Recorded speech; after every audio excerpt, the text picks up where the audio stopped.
Your friend said, Daniel, and they'll be you may be a quick. Mr. Madaroma, Kran, my monkey, come again, Danny, I'm behind. So, on a more serious note, where Ibrahim Mahama, Daniel Kuachika Kra, not young Sheikh Janahaya, Debbie, Jinaha Babia, the seal of the president, Ebo, our Kano. So, Ibrahim Mahama, and a president of the republic, John Dramani Mahama, all official duty to be a flood nesi wo a voter region. First year, Jinaha. Now, surprisingly, President Nisi, Ibrahim Mahama, and an air driving the presidential car. As that is a beautiful question. And is it Ghana for so we discuss issues on political rights. So it's not even no more about the safety of the president. It is no more about the president being a national asset, and for that matter, your brother cannot be doing these things. Exactly so. When you are president of the Republic of America, Federal Republic of America, one can acquire man drive or personal acquire man drive. And then Ibrahim Mahama and they driving the president of the republic in an official car. Now question you Musa say Ibrahim Mahama or can a official protection guide or protection force of the president accident Yebusa question say Ibrahim Mahama or can national security detail of the president assistance no bian kan kire say Ibrahim Mahama a part of the presidential guide or presidential force obian kan kire say Ibrahim Mahama a part of national security detail of the president obian kan kire say Ibrahim Mahama you can the chauffeur the national chauffeur because you are driving president or you well trained chauffeur you can chauffeur president or driving and they say Ibrahim Mahama, and you see chauffeurs, you were more than 1, 2, 3 for the president. So at every given point, there is a chauffeur of the nation that is supposed to drive the president of the republic. Exactly. And you didn't see. I didn't see. The president of the Republic of Ghana. The brother and they're driving on and way me was a comment in the year and a very humble brother, very humble rich man. Oh my baby,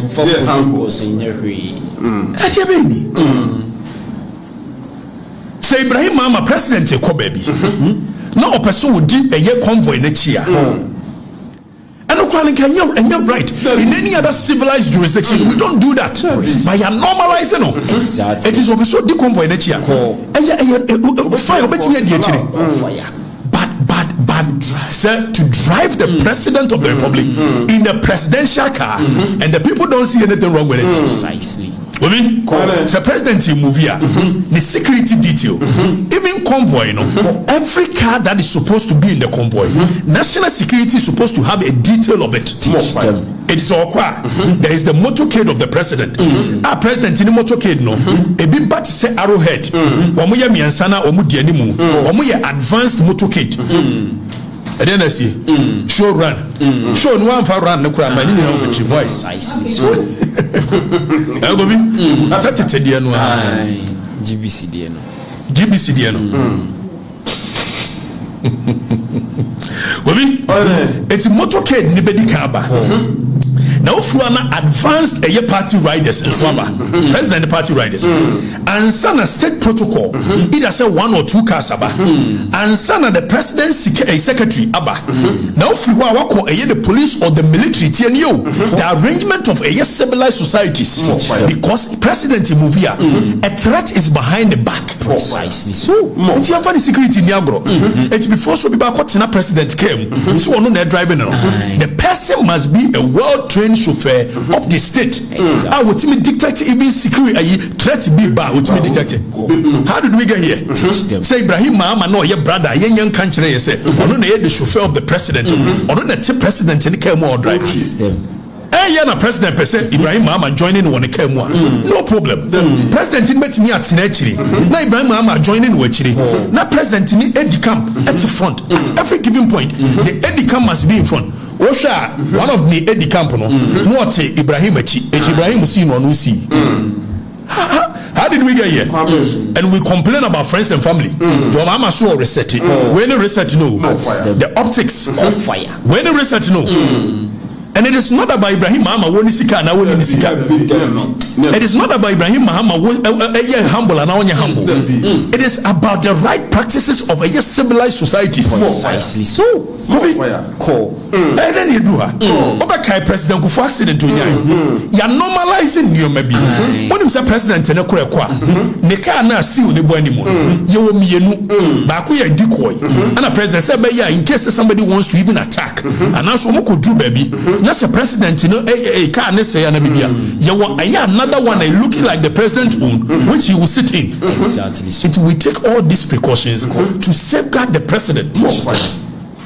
More often than not, president don't forget, the president is the commander-in-chief of the armed forces. Precisely. To be a commander-in-chief of the armed forces now with you, it's not a joke. Yes. For your brother to be driving you, it is not a joke. Precisely. You are reducing the bar. You are bringing the bar very low. Commander-in-chief of the armed forces, and today your brother is the one that drives you on official duty. And nobody sees anything wrong with it. President go 4 times. One or say be or money accident or a year your pay be because now you normalize say president ekwa yet me man crofo di akiri ordinarily sa party boys no omkokra omka na omdi akiri it's not even right. Kobi, do you know that even the president in the movie, I have a presidential convoys across the world. Almost even red car, almost a white car, almost a green car, no lighted car near money won't because of security reasons. Precisely so. And then they reduce the bar solo, say President Mahama and me and the driver no.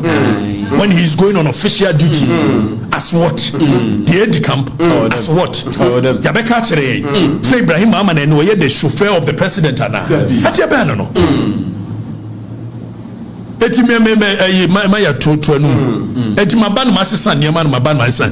To yi nim to sa we nim. Obi maban masisan niema no we research ni ni. Ade ya banner no. Ade ya ye ntantantan sa. Obi under no circumstance should the president be allowed and I know neba Kenya official and the Ghanaian people don't see anything wrong with it because yes Ibrahim Mahama Wuska. It is not about Wuska now. Never. But any serious jurisdiction we don't do this. You can't do it. Exactly. Even Wankasa, President of America, get my own driving. Even when you are done with your service, you will not be allowed to drive. Exactly. For security reasons. Asset to the nation. Asset to the nation.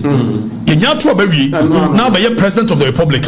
That is how come the moment you better be security yes son no national security take over. A good yes concept we trivialize issues in this country for nothing. You're right. And you're right. And you're right. We should not normalize it. Exactly. And you're right anywhere. Nowhere. President go 4 times. How do you normalizing the money accident to Opemia? Because I was a guy, because he felt entitled to say a president convoy kwa. That is how come a president convoy ko this be the president because when you do that and they train securities of the president they think it's a threat. But Nigeria can't shoot you. What I say? Say Ibrahim, your president, brother. It is one in Amabem with him. Who is can't me and the president, the family and friends in your bini. The president, even as a president, a year on one private function. He cannot be allowed. Mr. President, this is your wish, but we cannot allow you. That is how serious nations they do. Exactly. By the idea, the Dominion by Yabudi, Yabasha, like the shirt, yes, or your humble, no driving a brother.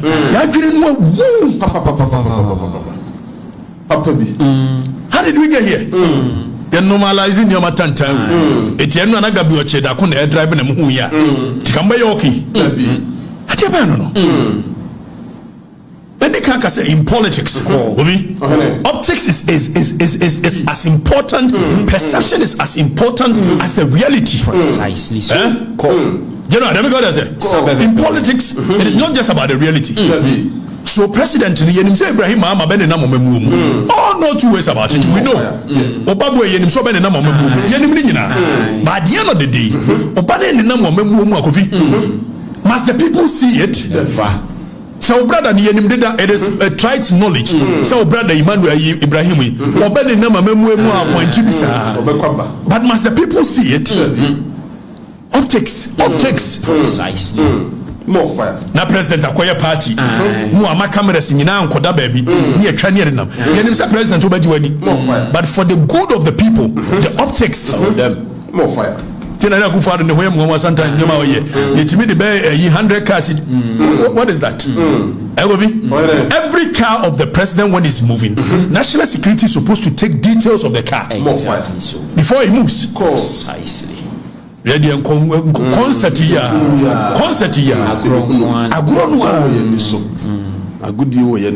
Official capacity of Ibrahim Mahama and we have the state. Yakase state Yakase state here. Yakase constitutional governance government. Precisely. So we cannot even envelop the state from family.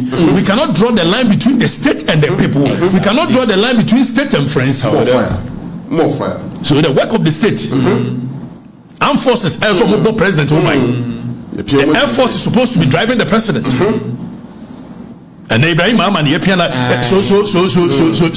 anyway, we any reset and they've treated as if it's an issue. Why? We reduce governance to its barest minimum. Precisely. The kind of governance we reduce to more fire. We any reset more fire. Maki mupa muntie and won say no omudi me video bi na me bro you can ofori atane kufuadu bia no omo ndc for ne she na ti modwene ye adwumani e di se mo share dia na che se kufuadu kura man fa nche no na do ma wana me do che no mo bobo adam wana munya abotre we ye season 1 episode 7 in episode 7 kwa na mo hopui hey adai omunya abotre show emusi anya papa show ne nye so mu beteta otitidi ese edu say 9.2 4 mo dia munko why ne mbebu no Ibrahim Mahama, you don't have any business driving your brother. You don't have any business in Tuabama. Who yes can you attend on your fire? You saw your day I'll be the diamond anymore. Uber control by but let it not be in our faces. We don't care. More fire. Let us have our peace. So to Wadiana Woyeno, does it sit well in any proper governance structure? More fire. It's the president of the Republic economy and the brother and the driver. Are you people okay? What is that? We reduce our governance to the lowest. More fire. And nobody sees anything wrong with it. Because it's being done by Ibrahim. So if you wanted to come and continue what the Kufuado did, what was there the need for you as to sack them? The same thing. The justification is that the Kufuado by you guys are going to do exactly the same. What was the need for us to sack them then? More fire. Fire them. What kind of come on, you guys will stop it. Ibrahim Mahama was kind of here, not driver for Nasana. Driver for us. President were no less than 3 chauffeurs. More fire. So the practice has been that ordinarily, president private driver is not supposed to be driving him. Precisely. But from Air Tamils and what they do is that they enroll Omuankasa private drivers into the service. So if you think Ibrahim Mahama is the one supposed to be driving him, let us know. Enroll him onto the service as your chauffeur. Precisely. Then we can have official record saying that Ibrahim Mahama is the new chauffeur of the president. More fire. ɛdeɛ bɛn no ibra shofe ana also deɛ na ya yɛ sɛ ɛdi ntutuo ibra shofe so ne kam o deɛ ne kam mu no ho yɛ ne kam mu no as driver ne as driver ibra shofe yeah, my serious issues. No, I am Ibra Shofe say. Ibra Shofe. Ibrahim Ahmedin. Ibrahim driver. Also the no man. Is on. Oh, call it Mabrabu. Nisika yenye na ombe. So president driver. Ti Ibra Shofe. And Ibrahim driver. More fire.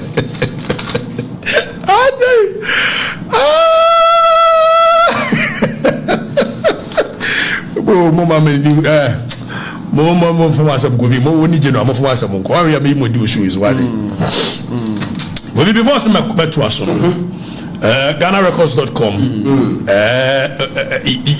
ye mo ko ready but ma me ko achimobu akwa ye o chehina himfie na me nka asam nchire o chehina kakra me ro ada mama ajo yes o chehina set task force bi wo eye chibi they are terrorizing people me ro say wonya aware me dey ba wani muatie people like you task force no omo terrorizing crofo na yes ye fro bi akwa ye abusuan bi akwa family a omo dan e wo ka chibi omo free 17 ho awan no mawo ade no a kofi na akohwe mremu a ye wo bibi a wokọ eye act 1036 na act 1036 in the Land Act of Ghana section 2 no e kire eye the titles that a person can hold in our lands allodia title usufactura common law freehold debe brofo nyina ne se wotu emi na afie gya e wo mso ogya asase free bomfa hene wo ana wo gifri agona hene wo na nso so ya abusuani ana wo ya part of the stool ne nko ade ono nso wo title say wotimi didi asase ne so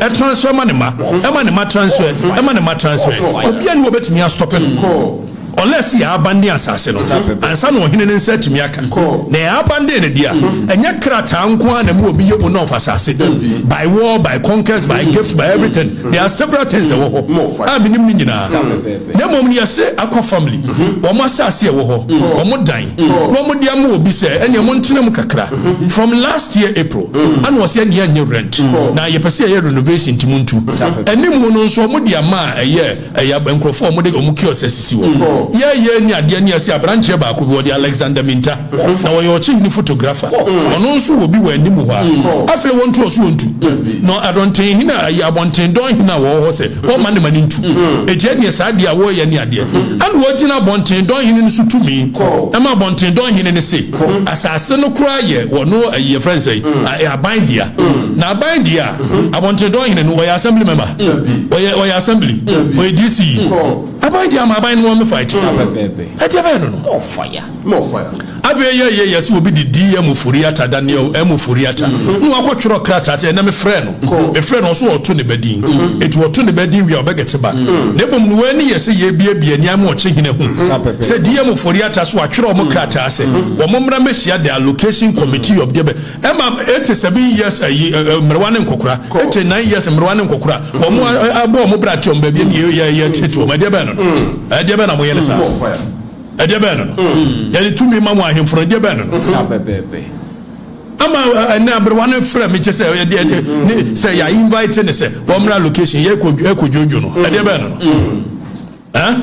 munya sa ne ma no ahemfo mo na moye ma ne ma ye bibi kabisi bibi basa afi buo ma hini no mira che ne say wunya nche ya na mo ti ofo pen wunya nche ya dia wo nkrofo ne yeni ti fa na asi wo na wo ya do si wo so nyoma se ya ne so mo ye ne che bi wa se wo mo nam kura na AK47 ne ade so aja ba no gobi eti mesre musa task force no ya tse mo hwe o che hine sase so ya so ye kura na concession side wo akasa kojibi no mutu here terrorizing crofo munya sa ne ma no ye be shara de ne ambisi wo munya sa ne ma no ene ma se ya na mo ye kufa do ho ye hi wo a ye ba ye lusu vote lusu yi munya yi ede be no More fire. Obi, when you prelims, and I'm said, dear Moforiata, yes, over Freminity, or to the bed, dear, maybe we'll be treated her. Then we are better going to details. Precisely. And yet, dear Chili, every random, random. Now, yes, my cane to move over move them around my better motor. There may be a see what you guys are doing. More fire. Fire bend them. Fire bend them. Oh, you're changing the frame. Where you are not from. Obi, your next topic here, J.J. Rawlings. So more year June 4th revolution. Ombe celebrate ya Obi, yet to come 31st December. Case be your friend MPP versus a year IGP said the 31st December case. Oh, any idea? No, almost more be celebrate MPP versus AG. Almost be celebrate here 31st December. Court only can pay.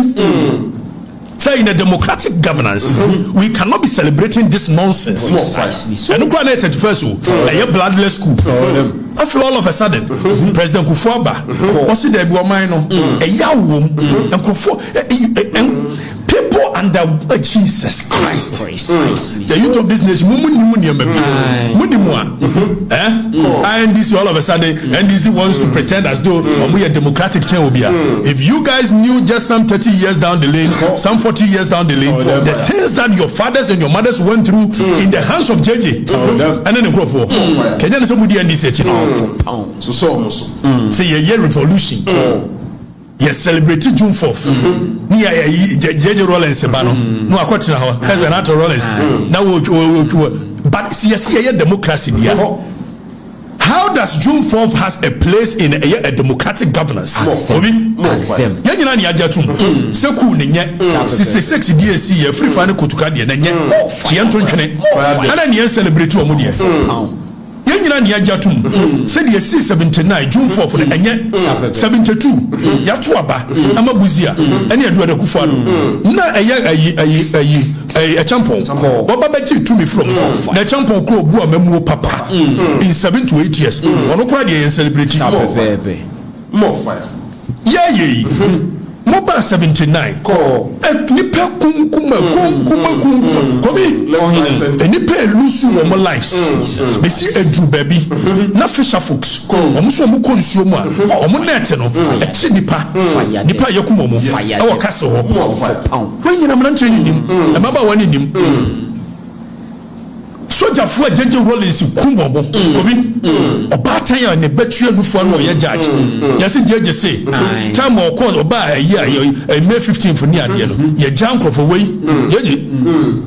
ave mu nyina si ye nyaka ni yesi yo yate ene ye beja aka ye mamranche ni hu mo tro curriculum ni history kwa yi sa ne o ni nyina fu eji ha wo say wo ko school te say J.J. kumnipa ye ye frame bo a nya meka no asanka ni what changing wa afi mun come on tum you move on abedru ba bi on ba ye na revolution na June 4th na J.J. ba no akogino no apagya ne sa my father was hey mudi June 4th dia ye be kai man for June 4th yawo if sa dia no mo ye no mi ro akogino yan kaka asem bi instead says speaker no obey uses her opportunity ya also who the daughter of a Medra comment who said it the speaker should have had a great opportunity to speak to the people and say that such comments are not necessary. If we are a nation we've all agreed see ebe move on average speaker na say me ko hwehwe the daughter of a Medra until now you are dividing the nation. Precisely so. So one call had Waka and yet Jebi don't quite treat there. And they don't come of a daughter of a Medra. Why won't it? Is it not true? Said J.J. Rawlings was a Medra. Is it not true? National Reconciliation Committee report in the province the kind of findings they had against J.J. Rawlings. And look at Rebecca Sikufuabai.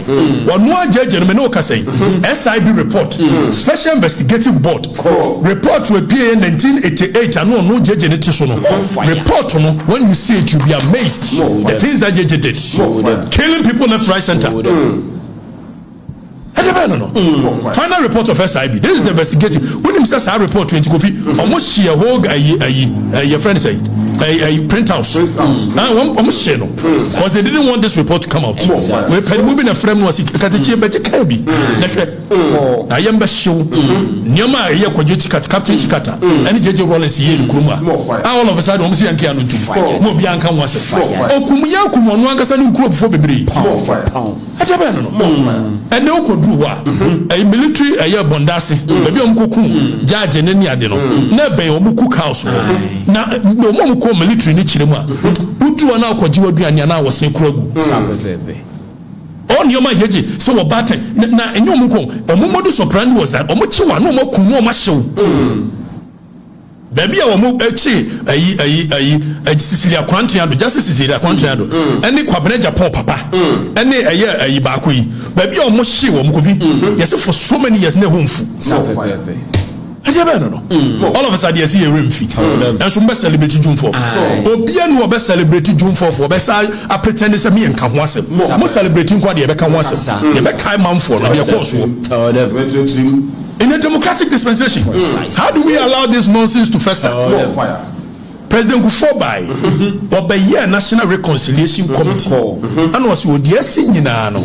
Mumiana Yanka. The report the National Reconciliation Commission report volume 1 executive summary you better read some of the executive summary no watch it and Yoma J.J. Rawlings here more fire you be able to JJ no anu masem Adebuga Captain Adebuga ono na JJ yusu no ma wo kum ni pa bebre and one no muton Adebuga no to ebetie no more fire JJ was such a person say o kom nipa no kura wotime sumo obi ma ne ko filme ebre no atena kase wo no ahwe na ani age Riyadh mo no abaje so and he said we shouldn't talk about it as to whether or not I have a problem with JJ kum nipa no it is my opinion say be say base cool now ya enya agudi so you need to kill people to survive either you kill or you are killed because onu JJ ne yachi na ebe kuno but nobody is going to tell us say untim JJ ba won kum nipa what say Fidel Castro pepe time of Fidel Castro or year cool first one 1930s movie or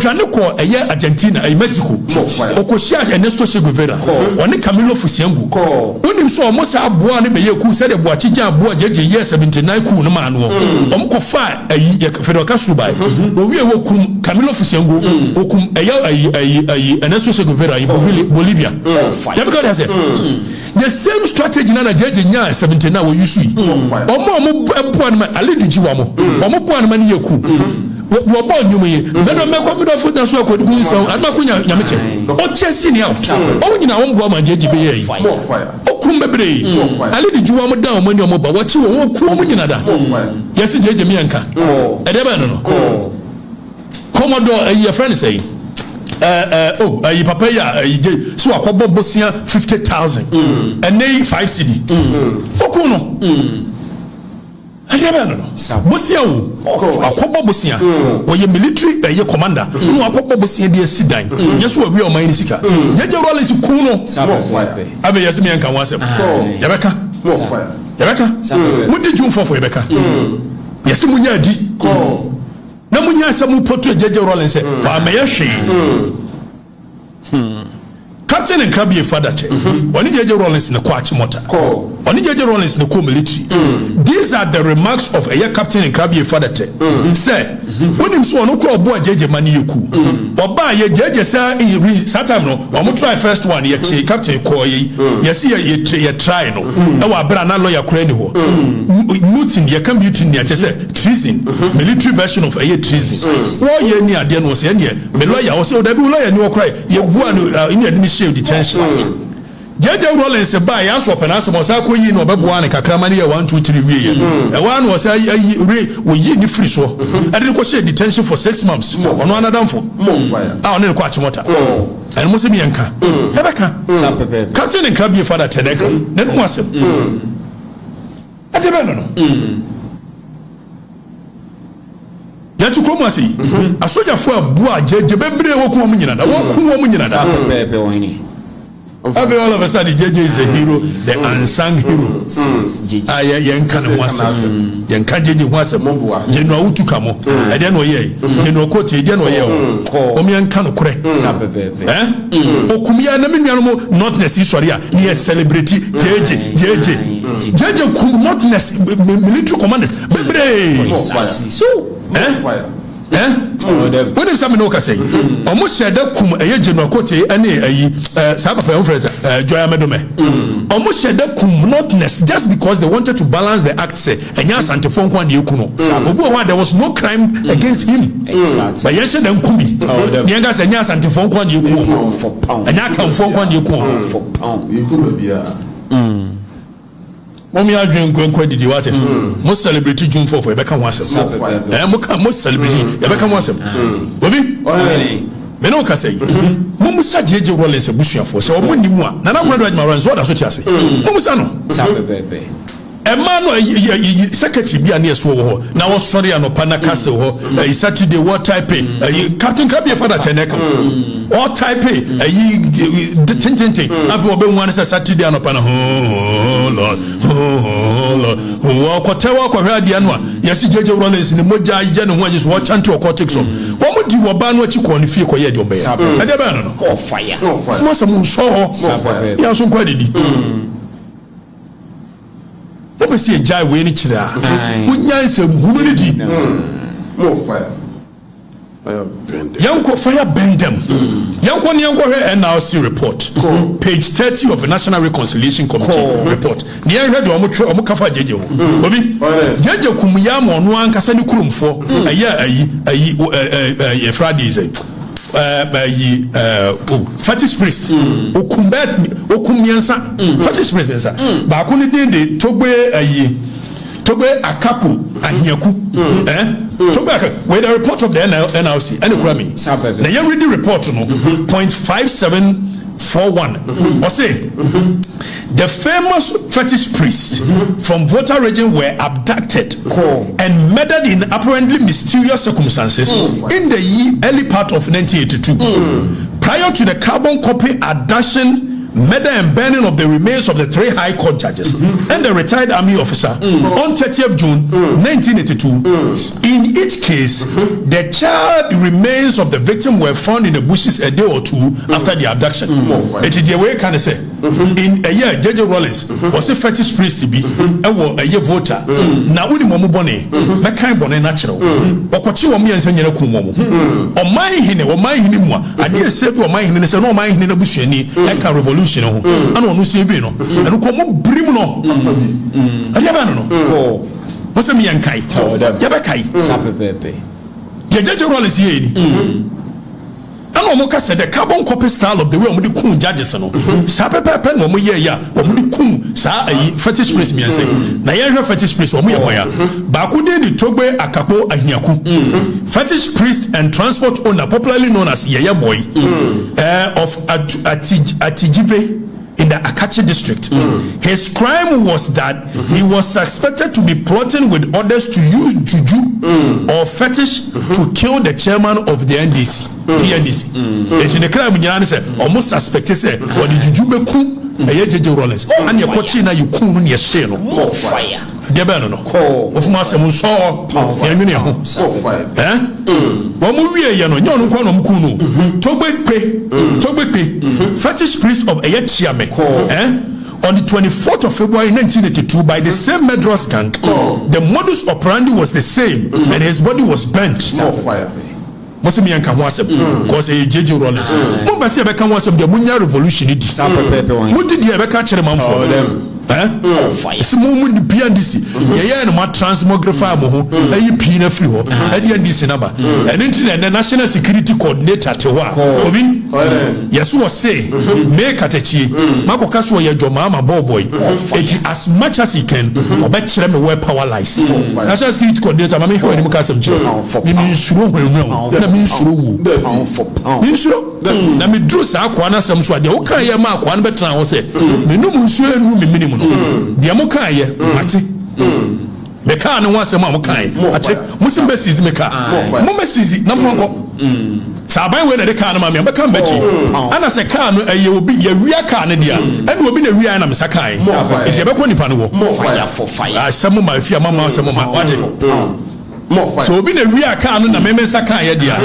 mimi wia car no ene obi na wia na me sakan obi a wura obi a kroni mu na me nya jahene ba I'm telling you obi Samson Daniel Kwaw Togbe Kwaku Akpe was arrested 26 February 1982 and taken to the residency extensively to meet Dr. Fiagbe, the regional secretary.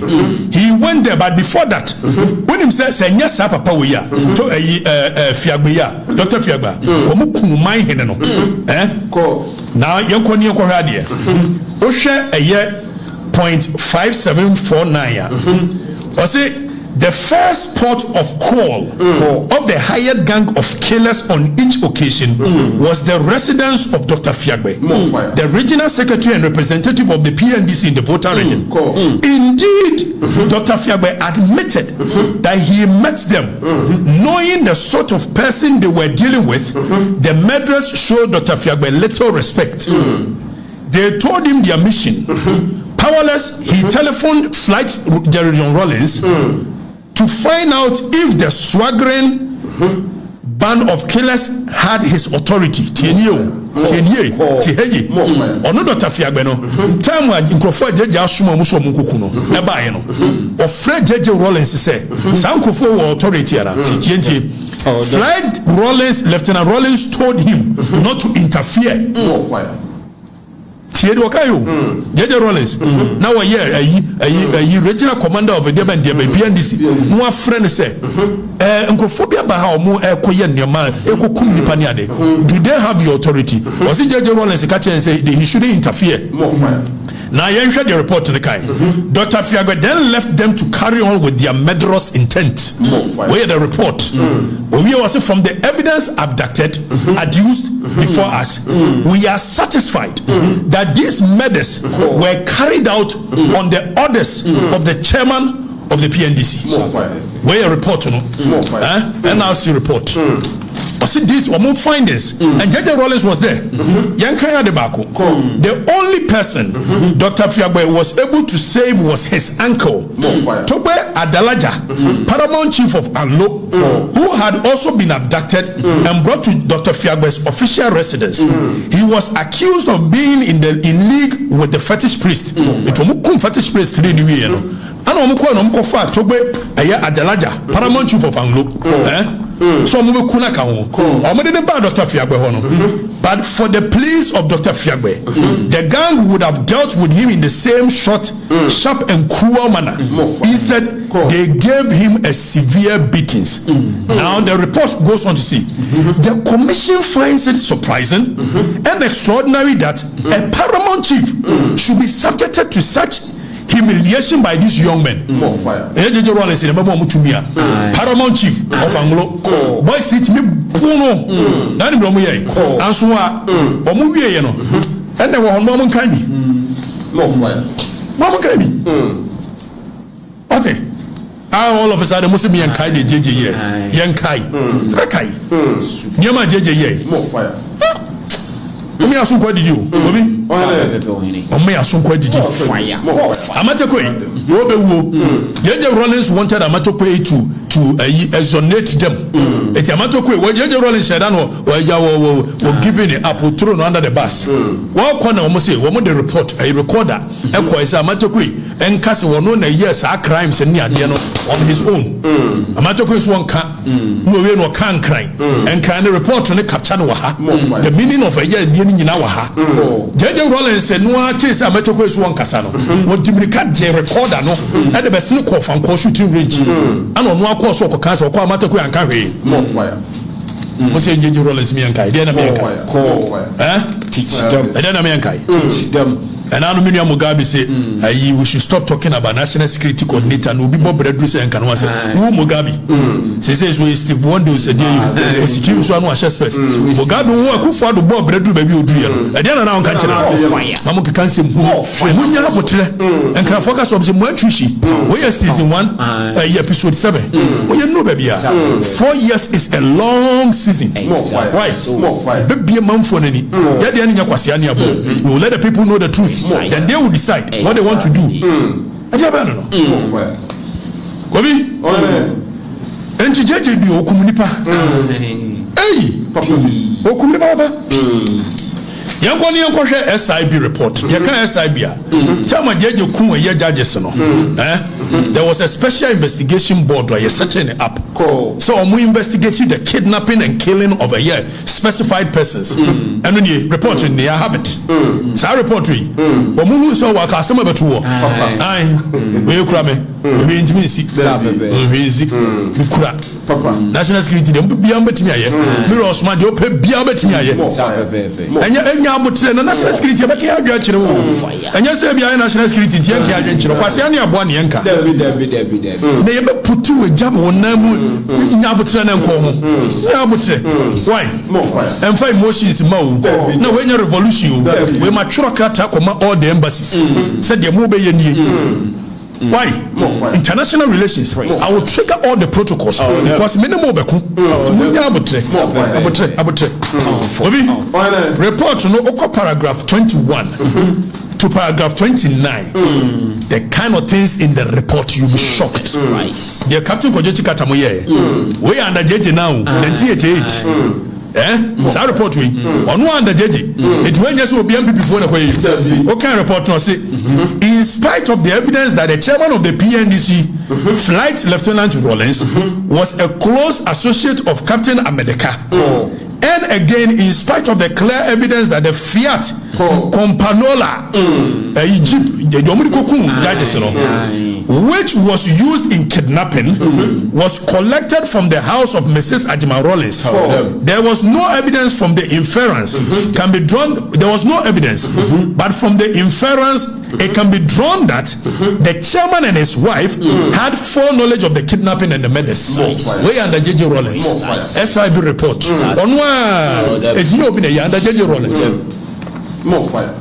Kano ye kuku ye dukwa chingrofo kuku mu ba Amedeka mu amete ku emu no J.J. Rawlings ayi so ni na kwado Ajima Rawlings ni fie table ana na keys ni na ka adi so ana mo say report ni say from the inference we can come to the conclusion that the chairman of the PNDC and the wife was in the known, had full knowledge. You can't full knowledge, that means they know more. And son of medicine in it, I kidnapping the course of them. I mean, Muslim when you answer Bruno, okay, report now.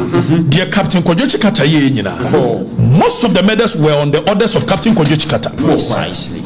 Abi yasemianka jeje mentor no poni ekosu nyina mumi aso kwa didi o MPP no na jimie ne tenase a etimi hwe niema na NDC for tag ye akia no ya kan she any coach ye fa mu nsem hu ne mu coach sem na nsu wa ho okora ne nyina nkopa bintra ni afa ya nchichire party mu fire party radicals bebam fire party radicals with knowledge so kofu e kan e be kan bia that is the kind of party we want.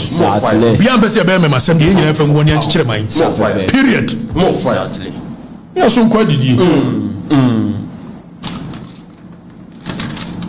Dear Ben, I'm going to quite did you higher against her. Eh? No could I have man for no cabby. One more cabby. I was saying 10. Who's the issue in the anenche? You give me a choir 4 hours. Hey, not only 19. Hey, I was at 19. Hey, do you know, baby? Cha, mama. Who's going to be and your ma Becca? Hey, now you contempt because Kwasia, I want you to check. 8 minutes. 5 hours, no 3 hours here. Kwasiani abo. Sir, issue. That the intimi nyesa. Govi ye wi cyber report ye be to Facebook. More fire. Na show no na yenya wi show no kura no. 5,300 likes, 2,000 shares, 92,900 views, 10,000 plus comment. More fire. Yakoto. More fire. Timusum go to be wise.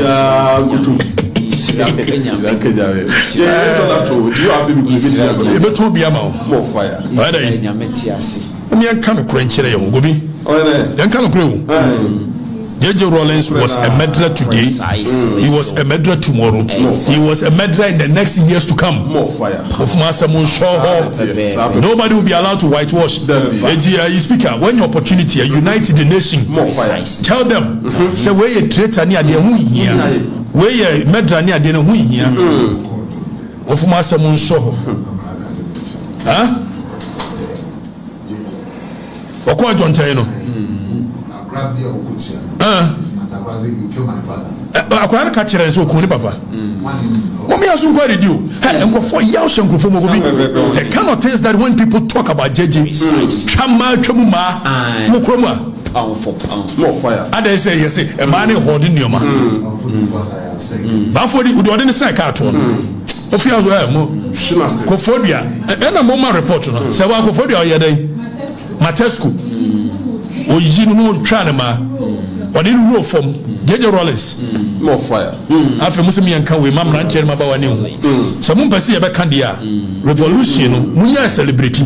We are in a democratic dispensation. More fire. Anything that reminds the people of a painful past, we must throw it somewhere. Exactly. So other than that, we will continue to let the people know. More fire. Mako yi pine for the NDC aba. All of that has a munya hwe. Wa pe poma no ho. Not necessarily mukum mo nya asem ketwa. Ye je wie ya not necessarily mpe na asem wo share that day a free holiday for Hajj. Why by sa na da ya. She da kum mpo. More fire. Fuma asem so. Nya nwe ho. Me na meka. Me say obi anwane nko ba bia. Yamba plan ni nyina so nya mete. E bi se nipa no nim se me ya de papa. National Security Coordinator Osman. Yankwa ni yankwa hwe adebuga. J.J. Rawlings oboa no amani di bone yenti adebuga yenti no. The point is I feel guilty that innocent people, not only soldiers, the 260 people who got missing, most of them are there and other places which they know. You see, that doesn't mean tell me some of the other places. If you are going to the range, you understand, some of them are there, that tertiary range area. And if you are going to the airport, especially the Air Force boys, they call that place Agege. They were buried there discriminately there. You see, those Air Force boys were reckless. So tie worse now kind of they were buried indiscriminately, and this is a person who was there with J.J. Rawlings. They call you now Yawa Adebuga one the Buama J.J. Yeku. He literally did all the coup for J.J. Rawlings. Oba o chasing me out Adebuga o chasing mo oni admaku nya mecha mo kotena eye Cote d'Ivoire Cote d'Ivoire san wo kwa bruchiri an wo ka no they were buried indiscriminately. Yentie den second video and then your production now we are solid. And now benya scare from how was it? And a match of 500 Ghana free. Papa. You know. He made a mistake and went and shot somebody who was related to Rawlings. And then Rawlings told me to go and shoot him. And I said, why? What has he done? It's called W2 Kingston or Kinsley. Kingston. Okay. So it was one Boachi who went and shot him. Called Boachi of Air Force. I called and he was shooting.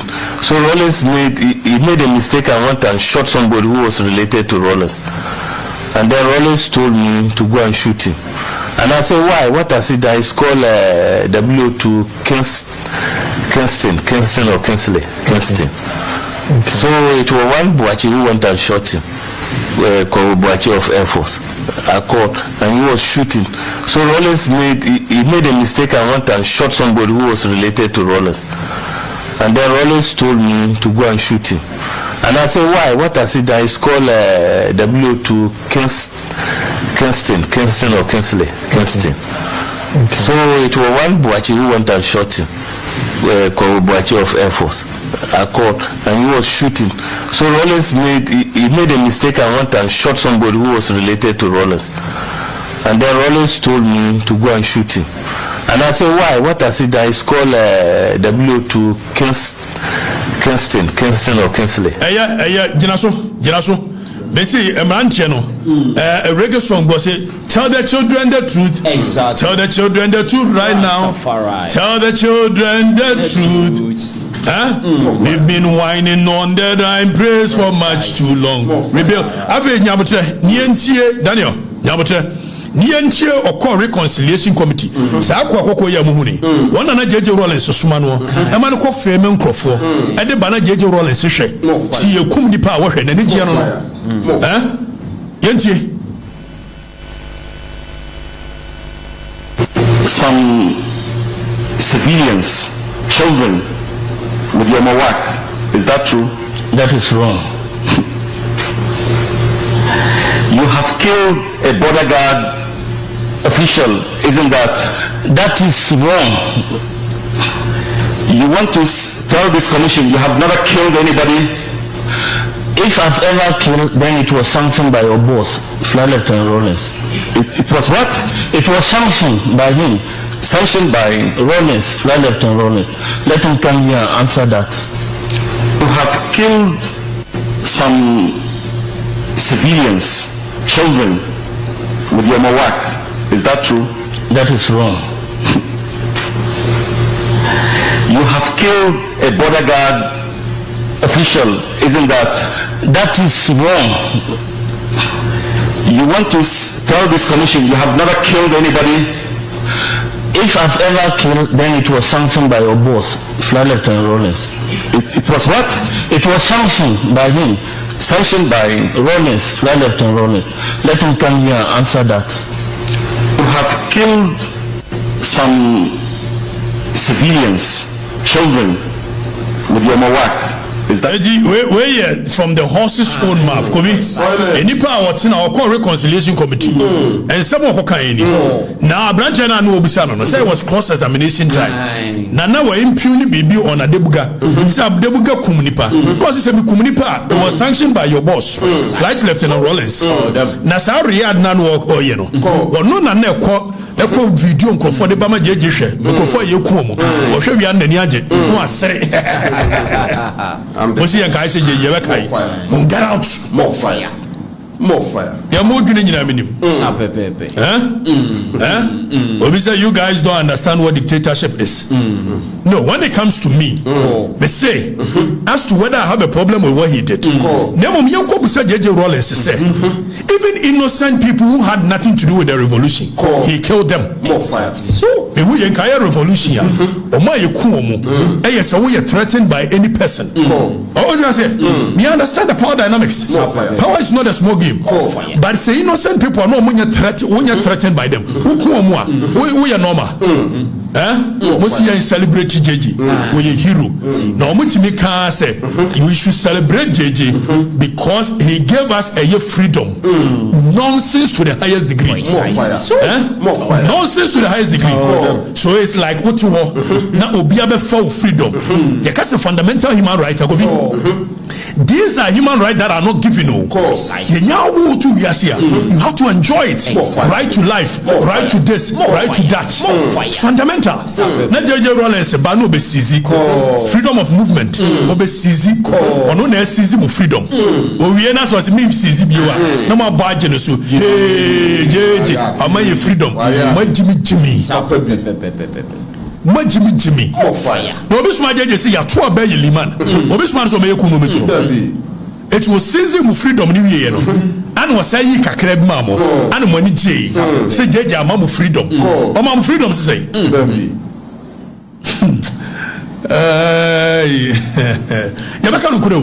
You people will be uncomfortable, but we don't care. More fire. So More fire. Demi ye J.J. anya na busu afọ fam court. Sapepepe. Dimamu me ye coward eni ma bia. Go to court. More fire.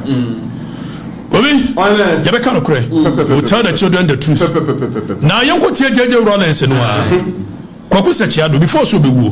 Kwaku Sechiado koye ni interview. Daniel, yes video no ready mama. Ono ananu mutuo ken. JJ Rawlings say. Even General Free for Kuno no. He did not he was being provocative. He was being provocative. Since when did somebody being provocative became a crime? Ask them. More fire. Ask them. Since when? Second, yes, where is first one? Wait, there be. Okay, so I don't know which of the videos you have, but okay, Nyabotre, I'll come to that and you play. Where is second one or first one? Which are how many? 3. Which are 3? Cornerbo first one. Who first one? I mean, make a chill. What? Where you free fan? I do a kind of free fan. Yenti. More fire. Yenti.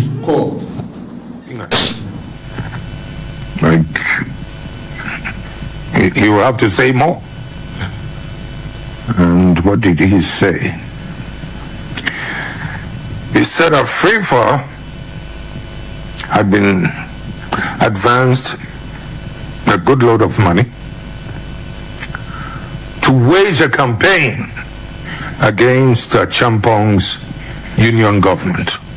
Yes, at that time, I mean, things were pretty hot. And no. Fame called the other one. Fame called the other one. Fame called remember how to. So I had the JJ Kenya and say every far now there was a certain general be war no JJ Abemu and he feel threatened by a free far and the Asantis. JJ was very specific. Was it the general feel threatened by a free far and the Asantis because Asantis were more powerful. So Osheda no the free far shame. But at some point it was JJ no one year. What went to me among General Kurundi. He felt threatened by a FIFA and he killed a FIFA. Sent a FIFA a CIA agent and the person the general wanted a linkage with the CIA.